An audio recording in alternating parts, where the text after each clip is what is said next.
ભુજ તાલુકાના પદ્ધર ગામમાં લાંબા સમયથી ચોરીના બનાવો બનવા પામ્યા છે, જેના સંદર્ભે આરોપી ન પકડાતા આજે ગ્રામજનો દ્વારા એસપી સમક્ષ આ ગામોમાં પેટ્રોલિંગ વધારવા સહિત લેખિત રજૂઆત કરાઈ હતી.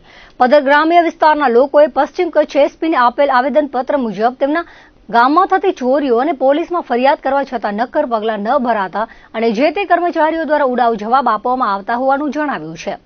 આવેદનપત્રમાં જણાવ્યા મુજબ પદ્ધર ગામમાંથી 2 બાઇકોની ચોરી થઈ તેમજ રાત્રિના સમયે ઉભેલા વાહનોમાંથી ડીઝલ ચોરી કરવામાં આવી હતી. તો વાડી વિસ્તારમાંથી કેબલ ચોરી અને ગૌશાળામાં ચોરી તેમજ ટૂંક સમયમાં પણ ગામમાં જેની ફરિયાદ કરવા છતાં તેમાં કોઈ કાર્યવાહી કરવામાં આવી નથી, જેના લીધે ગામમાં ભયનું વાતાવરણ ફેલાઈ રહ્યું છે. તો પદ્ધરના ગ્રામજનોની માંગણી મુજબ થતી ચોરીઓ અટકાવવા તેમજ રાત્રિ દરમિયાન પોલીસ પેટ્રોલિંગ ગોઠવવા જણાવવામાં આવ્યું છે. પદ્ધર ગામની અંદર છેલ્લા 2-3 વર્ષથી ઘણા નાના મોટા ચોરીના બનાવો બનતા જાય છે. એ બાબતમાં આજે એસપી સાહેબને આવેદનપત્ર આપવા આવ્યા છીએ. શરૂઆત કરું તો વાડી વિસ્તારમાં નાની નાની ચોરીઓ, કેબલ ચોરી એવો તે નાની મોટી બધી ચોરીઓ થાય છે.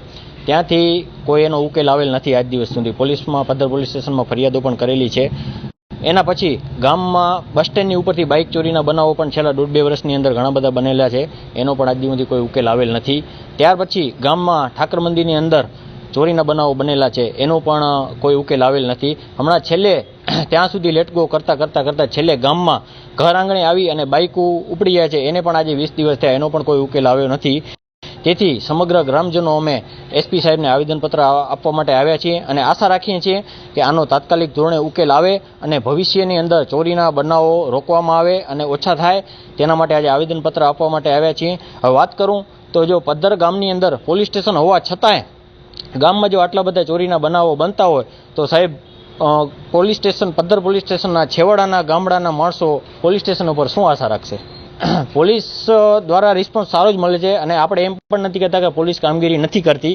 આપણે પણ સમજીએ છીએ કે એની પાસે ઘણા બધા કામો હોય છે, પણ આના માટે એ લોકોને કંઈક ને કંઈક કરવું જોઈએ અને ચોરીના બનાવો રોકાય એના માટે કોઈ પણ અંકુશ લાવવો જોઈએ.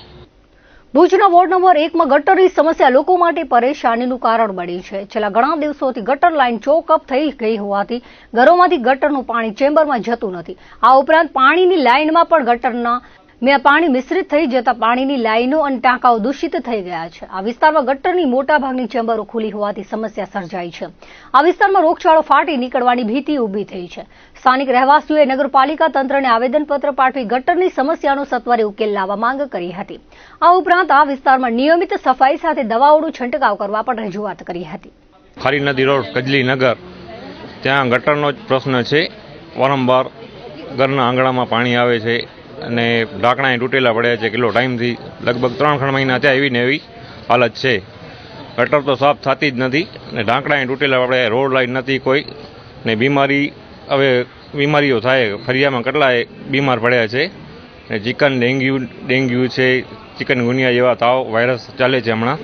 તો હમણાં જલ્દી ધોરણે થાય એવી અમારી આશા છે. નગરપાલિકા વાળા કરે. ઘણી અરજીઓ લખાવીએ પણ છતાંય કોઈ કરતા નથી. હમણાં અરજી દીધી પણ એ લોકો જોઈ જાય પણ એ કે મેઇન લાઇન ચોકઅપ છે ને આમ છે ને એમ કરીને હાલે જાય તો તાત્કાલિક ધોરણે અમારો કામ થાય. ઘણો ટાઈમથી એની પ્રશ્ન હલ નથી થતો. કંજલી નગર સંજયવન નર્સરીની સામે ગટરની સમસ્યા છે. કેટલો ટાઈમ થયો, વરસાદની હોય તો આપણે સમજીએ પણ ગટરની છે, નીકળતો નથી ગટરનું પાણી. હવે તો એટલો બધો ભરાઈ ગયો છે, સનાસ બાથરૂમમાંથી પણ કીડા નીકળે છે ને ટાંકામાં પણ ગટરનું પાણી આવે, લાઇનમાં ગટરનું પાણી આવે. એના સિવાય કચરા નથી ઉપાડતા ને રોડ લાઇટ પણ નથી અમારા શેરીમાં. છોકરાઓ નથી રમી શકતા, નથી ઘરમાં બેસી શકતા, એટલો રોગચાળો ફાટી નીકળ્યો છે. 15 દિવસ થયા તો આમને એમ ગટર વહી જ છે. એમ તો મહિનો દિવસ થયા અમારા આંગણામાં પાણી નીકળે છે. બધાય કામ કરે, શેરીમાં ગટરનું પાણી અમારા ઘરમાં આવે. એટલે અમારી માંગો એ છે કે જલ્દી પૂરો થાય આ કામ. ભુજના વોર્ડ નંબર 2 અને 3માં છેલ્લા 15 દિવસથી પીવાના પાણીની તકલીફની સાથે ગટર, ગંદકી અને સફાઈ જેવા અનેક મુદ્દામાં ઘેરાયેલ હોવાનું સામાજિક અગ્રણીએ રજૂઆત કરી હતી. મોહમ્મદ લાખા સાથે રહેવાસીઓએ ચીફ ઓફિસરને આવેદનપત્ર પાઠવીને જણાવ્યું હતું કે વોર્ડ નંબર 2 અને 3માં છેલ્લા 15 દિવસથી પીવા માટેનું પાણી મળી રહ્યું નથી, જેના કારણે લોકોને બહારથી પાણીનું ટેન્કર મંગાવવું પડે છે. તો અહીં ભારે વરસાદના કારણે ગટરની સમસ્યા સર્જાય છે, જ્યારે નિયમિત સફાઈ પણ કરવામાં આવતી નથી. આ વોર્ડના કાઉન્સિલરો જવાબદારી લેવા તૈયાર નથી, જેથી તાત્કાલિક અસરથી ચીફ ઓફિસર 2 જવાબદાર કર્મચારીઓ સામે પગલાં ભરી જવાબદારી ફિક્સ કરે તેવું જણાવ્યું હતું. ભુજના વોર્ડ નંબર 2 અને વોર્ડ નંબર 3 જે ખરેખર સરહદમાં વેચાઈ ગયેલું વોર્ડ છે. એ કોઈ કાઉન્સિલર ત્યાં સ્થાનિકે જવાબદારી લેવા માટે તૈયાર નથી. પ્રજા આજે 15 દિવસથી પાણીની તકલીફ ભોગવી છે, પીવાના પાણીની સફાઈ થતી નથી. જ્યારથી દાદુપીર રોડ ઉપર દબાણ હટાવવાની કામગીરી કરી છે ત્યાર પછી ખાસ કરીને નગરપાલિકા જે છે એ તંત્ર પ્રત્યે એક બાજુ એમ કહે છે કે રોડ અમારે સારો બનાવવાનો છે, બીજી બાજુ એ વિસ્તારને બિલકુલ ન ધણિયાતો મૂકી દેવામાં આવ્યો છે. એટલે તાત્કાલિક અસરથી આ બાબતે મુખ્ય અધિકારી શ્રી જવાબદાર કર્મચારીઓ ઉપર કાયદાકીય કાર્યવાહી કરી અને એમની જવાબદારી ફિક્સ કરે. અન્યથા લોકો હવે પરેશાની ભોગવવાના લાયક નથી રહ્યા. સહનશક્તિ એમની પૂરી થઈ ગઈ છે. કોઈપણ પ્રકારે નગરપાલિકાએ આનો પરિણામ ખરાબ ભોગવવું પડશે એની અત્યારે બાંહેધરી આપીએ છીએ. અને જો આ 24 કલાકની અંદર પ્રશ્ન સોલ્વ નહીં થાય તો કાલે આનાથી વધારે સંખ્યામાં લોકો અહીંયા એકત્રિત થશે. દાદુપીર વિસ્તાર રહેવાસી અમારા કને ગટરના પ્રશ્ન છે એટલે આવ્યા હતા. બીજો પાણીનો પ્રશ્ન છે, બીજો સફાઈનો છે અને રોડ લાઇટનું છે. એના સારું જ અમે સાહેબ કને રજૂઆત કરવા આવ્યા હતા. એનાથી મુશ્કેલી એ થાય છે ને, ગટરના આજ 15 દિવસ થયા એમને ખોતરી ગયા છે તો માણસોના ઘર બંધ પડ્યા છે, ક્યાં જઈ શકતા નથી બિચારા. એક તો દવાખાનામાં 2 જણા ડેન્ગ્યુ તાવ, 2 જણા દવાખાને પડ્યા છે ડેન્ગ્યુ તાવ. એક માણસ આવ્યો હમણાં કાલે જ હોસ્પિટલથી પાછો આવ્યો છે ને 2 હજી દાખલ છે હું મચ્છરના કારણે. તંત્ર પાસે અમારે એ આશા છે કે જલ્દી કામ પૂરા થઈ જાય. ભૂકંપના ઝોન 5માં સમાવિષ્ટ કચ્છ જિલ્લામાં ભૂગર્ભીય હલચલ યથાવત રહી હોય તેમ ભૂકંપના નાના મોટા આંચકા સમયાંતરે અનુભવાતા રહે છે. આજે વહેલી સવારે 6:27 કલાકે રાપર નજીક ભૂકંપનો આંચકો નોંધાયો હતો. આ અંગેની પ્રાપ્ત વિગતો મુજબ પૂર્વ કચ્છના રાપર તાલુકાના કંથકોટ નજીક સવારે ધરા ધ્રુજી હતી. ભૂકંપનું કેન્દ્રબિંદુ રાપરથી 19 કિલોમીટર દૂર નોંધાયું હતું. ગાંધીનગર સ્થિત institute of seismological research centre ખાતે રિક્ટર સ્કેલ પર આંચકાની તીવ્રતા 2.7 અંકિત થઈ હતી. ઉલ્લેખનીય છે કે સોમવારના રાપર સમીપે 3.3ની તીવ્રતાનું કંપન અનુભવાયું હતું. આજે 5 દિવસના અંતરે સતત બીજી વખત ધરા ધ્રુજી હતી. ભચાઉ તાલુકાના કગરવાથી કંથકોટ સુધી 7 કિલોમીટર રોડના કામનું ખાતમુહૂર્ત કરવામાં આવ્યું હતું. 2 કરોડ 13 લાખના ખર્ચે આ માર્ગના રિસર્ફેસિંગની કામગીરી કરવામાં આવશે, જે કામનું ધારાસભ્ય વિરેન્દ્રસિંહ જાડેજાના હસ્તે ખાતમુહૂર્ત કરવામાં આવ્યું હતું. ઉલ્લેખનીય છે કે વરસાદ બાદ વિવિધ વિસ્તારોમાં રોડની ખખડધજ હાલત થઈ ગઈ છે. ત્યારે કકરવાથી કંથકોટ સુધી 7 કિલોમીટરના રોડની રિસર્ફેસિંગની કામગીરી હાથ ધરવામાં આવશે. ખાતમુહૂર્ત કાર્યક્રમમાં ભચાઉ તાલુકા પંચાયત પ્રમુખ, જિલ્લા પંચાયત ચેરમેન, ભાજપ મહામંત્રી, આધોઈ સરપંચ ઉપરાંત રાપર યુવા અગ્રણીઓ સહિત ભારતીય જનતા પાર્ટીના કાર્યકરો, રાજકીય સામાજિક આગેવાનો, સરપંચો, ઉપસરપંચો, સદસ્યો અને ગ્રામજનો બહોળી સંખ્યામાં ઉપસ્થિત રહ્યા હતા.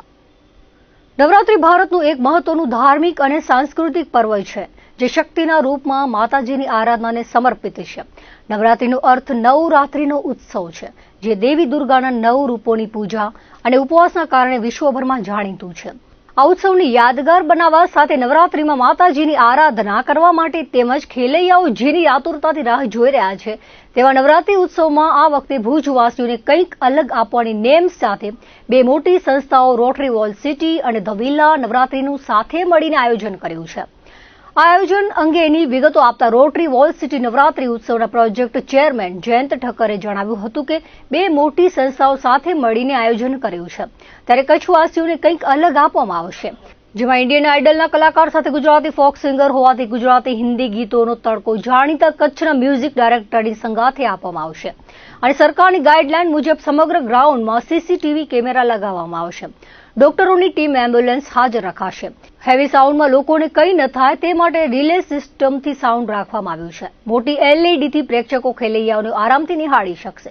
વધુમાં જાણીતા ઉદ્યોગપતિ ભદ્રેશ મહેતાના પુત્ર ઓમ મહેતાએ જણાવ્યું હતું કે આ નવરાત્રીમાં કચ્છના જાણીતા મ્યુઝિક ડાયરેક્ટરની હની ટ્યુનના મયુર સોનીની ટીમમાં Indian Idol fame Shivamsingh, Jolly Rathod, Amruta Patil, folk singer Vinay Nayak, celebrity anchor Kavya Kulhari રહે છે.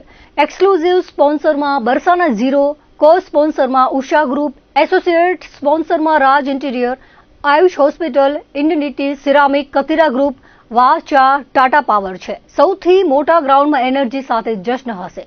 ટ્રેડિશન થીમ જે આપણા લોકોને ગમે છે. ડાન્સ ગ્રુપ પ્રી નવરાત્રીનું આયોજન કરે છે, તેમની સાથે જોડાઈ જશું, જેમાં સેમ સ્ટેપ્સ, મિક્સ સ્ટેપ્સ અને કોમ્બિનેશન કરીશું, જેથી ખેલૈયાઓ પણ આનંદનો લાભ લઈ શકશે. આ વખતે ટાઈમ્સ સ્ક્વેર ક્લબ લઈને આવી રહ્યું છે ધ વિલા અને rotary wall city mega Navratri કચ્છના સૌથી મોટા ગ્રાઉન્ડમાં ધ વિલામાં. આ વખતે સૌથી મોટો ગ્રાઉન્ડ સાથે સૌથી વધારે એનર્જી અને સૌથી વધારે જશ્ન હશે. બધાને લાગશે કે એક મહોત્સવ છે. જેમ લોકો કોલ્ડપ્લે માટે એક્સાઇટેડ છે એટલી જ એક્સાઇટમેન્ટ અમને મળી જાય ત્યારે અમારી નવરાત્રી માટે, અને એટલી જ સારી નવરાત્રી આપણે આ વખતે કરશું. આ વખતે જેમ કે તમે પાછળ જોઈ રહ્યા છો કે જે ડેકોરેશન છે એ આપણે આ વખતે યુઝ્યુઅલ જે ડેકોરેશન હોય એના કરતાં આપણે અલગ કર્યું છે. એની સાથે જ જે આપણે લાસ્ટ યર ફોલો કર્યું હતું ટ્રેડિશનલ નવરાત્રી, એથી સેમ થીમ આપણે આ વખતે પણ ફોલો કરશું કે ટ્રેડિશનલ નવરાત્રી. એટલે જે લોકોને ગમે છે આપણે એ જ લોકોને દેવા માંગીએ છીએ. ઓર્કેસ્ટ્રાની વાત કરું તો આપણા કચ્છના ફેવરેટ મયુર સોની હની ટ્યુન બેન્ડ એ છે. અને સિંગરમાં વાત કરીએ તો આ વખતે ઇન્ડિયન આઇડલ ફેમ પાપા Shivam, local folk singer Vinay નાયક, અમૃતા પાટીલ. ઓર્કેસ્ટ્રાની વાત કરું તો આપણા કચ્છના ફેવરેટ મયુર સોની હની ટ્યુન બેન્ડ સાથે આવી રહ્યા છે. અને સિંગરની વાત કરીએ તો આ વખતે ઇન્ડિયન આઇડલ ફેમ પાપા શિવમ, જોલી રાઠોડ, વિનય નાયક, અમૃતા પાટીલ અને સેલિબ્રિટી એન્કર કાવ્યા આ વખતે આપણી સાથે જોડાવાના છે નવરાત્રિમાં. આ વખતે બધા ડાન્સ ગ્રુપ પોતપોતાનું પ્રી નવરાત્રિ ઓર્ગેનાઇઝ કરે જ છે. એટલે આપણે જરૂરથી બધા ડાન્સ ગ્રુપ સાથે જોડાવશું અને અહીંયા સાથે સેમ સ્ટેપ, અલગ સ્ટેપ, મિક્સ કોમ્બિનેશન કરશું.